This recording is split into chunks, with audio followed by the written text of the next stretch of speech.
So hi friends, আসসালামু আলাইকুম। আমি চিপসান, তোমরা দেখছো আমার চ্যানেল, তোমাদের channel make ideas 165। And guys, এখন একটা ভিডিও করলাম, ভিডিওটা দেখে আসো যে কীভাবে কী সাজাইলাম টাজাইলাম এইসব। অ্যান্ড এখন একটু রেডি হব, বিকজ হলুদের ব্লগও দিতে হবে ইনশাল্লাহ।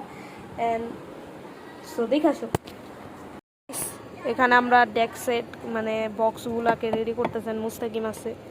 অ্যান্ড নিচে সাজানো গুছানো হইতাছে। ভাই বান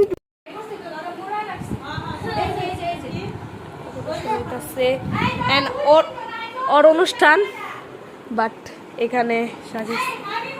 আর একটা ছোট সাউন্ড বক্স আছে। ওর অনুষ্ঠান ওই কিছুই বলতেছে না, ওর মুখটা অনেক খারাপ হয়েছে। তো ফ্রেন্ডস, আজকের ভিডিও ছিল এই পর্যন্ত। ভালো লাগলে লাইক কমেন্ট শেয়ার সাবস্ক্রাইব অবশ্যই। ততক্ষণের জন্য টাটা, আসসালামু আলাইকুম।